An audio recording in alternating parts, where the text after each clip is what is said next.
Everyone, welcome back to my channel. మీరు గనక first time నా వీడియోస్ చూస్తున్నట్లయితే ప్లీజ్ సబ్స్క్రైబ్ చేసుకోండి. ఎవ్వరూ ఇంతవరకు సబ్స్క్రైబ్ అయితే చేసుకోలేదు, ప్లీజ్ సబ్స్క్రైబ్ చేసుకోండి.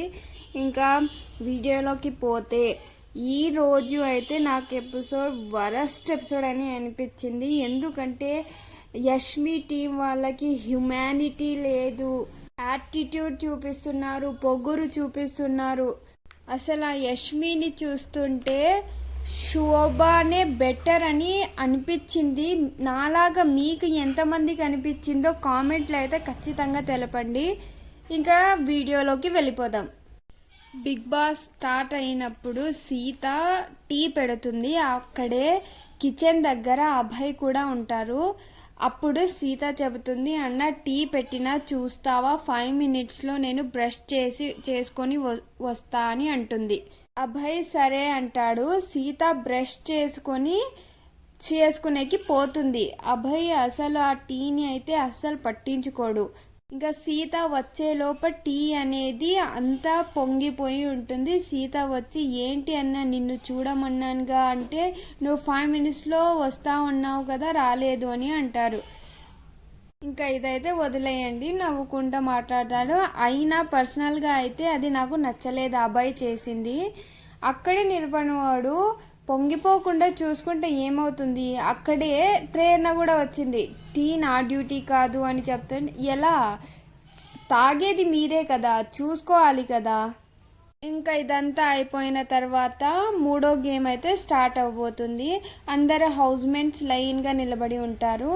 అప్పుడే బిగ్ బాస్ చెబుతారు, నైనిక మరియు యష్మి మీరు ఇద్దరు ఎవరు బెటర్ క్లాన్స్ అని తేల్చే ఆఖరి గేమ్ అయితే చెబుతారు. ఇటుకలు ఉంటాయి, లైన్గా 5 ఇటుకలు నిలబెట్టాలి. ఆ ఇటుకలు నిలబెట్టాలి అంటే కింద థ్రెడ్స్ ఉంటాయి డబ్బాలాగా. ఆ డబ్బాల మధ్యలో కాలు పెట్టి ఇటుకలను పేర్చాలి. కాళ్ళు పెట్టే ఆ థ్రెడ్ అటు ఇటు అయ్యి పడిపోతాయి, కానీ అలానే ప్రయత్నిస్తూ ఉండాలి. అప్పుడు అందరూ హౌస్ మేట్స్ ఆడుతూ ఉంటారు. యష్మి టీంలో పృథ్వీ రావాలి ఆడేకి, కానీ పృథ్వీ బదులుగా భాష గారు వస్తారు. ఇక్కడ నిఖిల్ స్ట్రిక్ట్గా అయితే ఉంటారు. పృథ్వీ బదులు భాష గారు వచ్చినందుకు నిఖిల్ ఆ ఇటుకలను లెక్కలోకి తీసుకోకూడదు అంటే ఎంత చెప్పినా పృథ్వీ వినరు.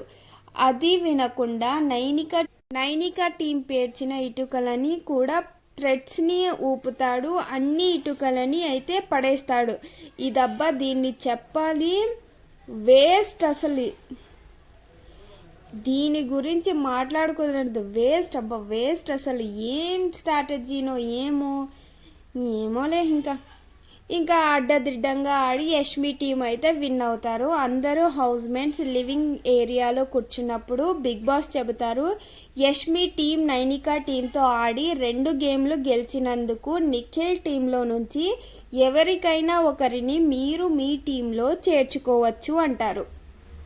అలా యష్మి సోనియాని నిఖిల్ టీంలో నుంచి యష్మి టీంలోకి పిలుచుకుంటుంది. ఇదంతా అయిపోయిన తర్వాత బిగ్ బాస్ చీఫ్స్ని అంటే నిఖిల్ని, నైనికాని, యష్మిని కన్ఫెక్షన్ రూమ్కి పిలుస్తారు. అందరినీ కూర్చోబెట్టి బిగ్ బాస్ బాగున్నారా అంటారు. చీఫ్స్ బాగున్నాం బిగ్ బాస్, మీరు బాగున్నారా అంటే బిగ్ బాస్ ఏం చెప్పరు. ఇదంతా మామూలే, బిగ్ బాస్ చెప్పేదే మనం వినాలి, కానీ మేము చెప్పింది ఏం తిరిగి ఆన్సర్ అయితే చెప్పరు. ఇంకా యష్మిని చెబుతారు, మీ టీంలో క్లాన్స్ ఎక్కువ మంది ఉన్నందువల్ల మీ టీం ఏ పని చేయడానికి వీల్లేదు. ఇంకా మీరే 2 టీంలు ఏ పని చెయ్యాలో డిసైడ్ చెయ్యవచ్చు అని అంటారు. ఇక్కడ యష్మి ఫేస్లో అయితే ఆ పొగరు, యాటిట్యూడ్ అయితే కనిపిస్తుంది.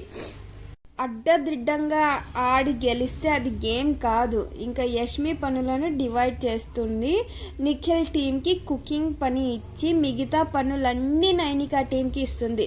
ఇక్కడ నైనిక టీం వాళ్ళు బాగా ఫీల్ అయితే అవుతారు. యష్మి టీం ఓవర్ యాక్షన్ చేస్తూ ఉంటారు, చాలా అంటే చాలా ఓవర్ యాక్షన్ చేస్తూ ఉంటారు.